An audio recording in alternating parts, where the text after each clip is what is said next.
be apologizing? Will you be retracting the comments? I don't apologize for speaking the truth. Are you standing by Dr. Campbell's comments in respect of Nationwide News Network, and you've seen the call, of course, by the Press Association of Jamaica? To be clear, I'm an executive member. I think that it was fair comment. I think that there are many Jamaicans, if not most, do regard that particular station as strongly biased towards the Jamaica Labour Party. And for him to say so is fair comment. Yeah. And to be told that he must retract it. Where is his freedom of speech? It is a germane issue in the body politic of the country. In the body politic of the country, that when a media house has been playing the role it has been playing in supporting the government. And so for him to say what he said is an important exercise of freedom of speech. And the Press Association ought to be defending him, not castigating him and telling him to retract. I was very disappointed in the Press Association's what I regard as a fairly disingenuous response to that matter. And in your own, to be clear, and for the record, Dr. Campbell, will you be apologizing? Will you be retracting the comments? I don't apologize for speaking the truth. No, I'm sitting here with journalists. None of you in here can say you've ever had an interaction with me that has been unpleasant. I've seen instances where Juliet Cuthbert hung up her phone on Andre Williams, right? I've seen instances where Everett Warmington flipped the bird to the media and do all sorts of things. What I said is that, and you can look at it for yourself, look at how that radio station carries the news. Just listen to their programs. And the truth is that since I've made that comment, persons from within the media space have said they don't understand how they operate like that.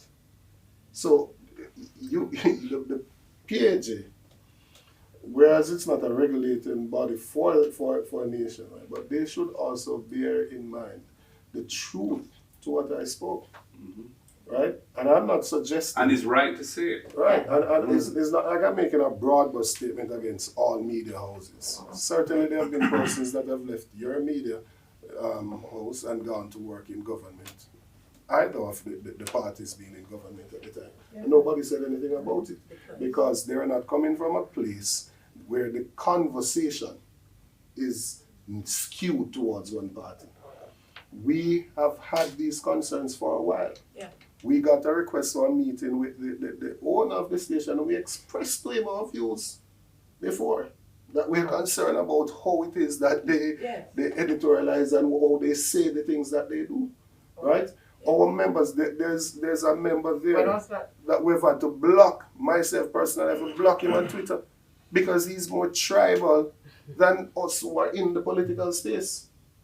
Yes, and that's one media organization that we've had to write to on a number of occasions to ask them to change their headlines or even quotes in the article because it totally misrepresents the story that they're actually writing. And they have, on occasions, they've complied to our requests, and on occasions, they've stuck by erroneous information. So the PNP has been clear with Nationwide.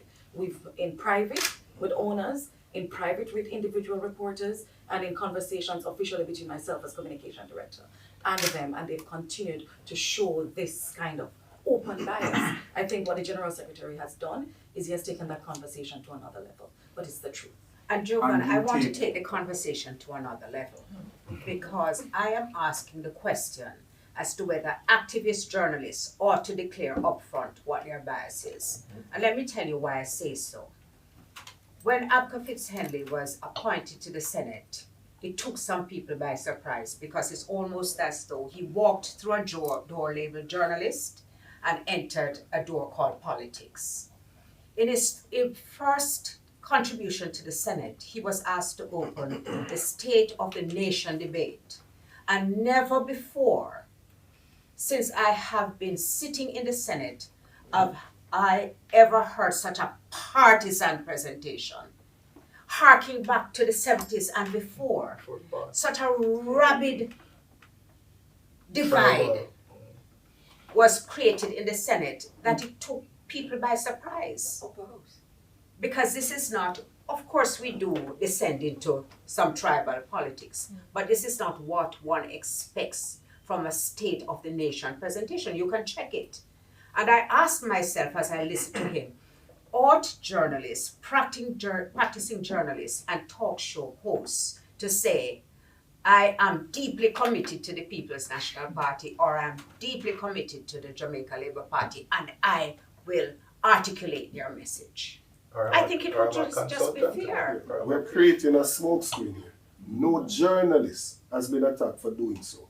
Several journalists have left media houses and gone to work. No, and Cliff himself has placed the names of several who have done so. Yeah, On social media as well. tweeted out a whole list In of people. response. Right. In response If to he what really was being genuine instead of being melodramatic, Yes. if he really thought there was some physical threat, why would he then put out over a dozen of his Colleagues.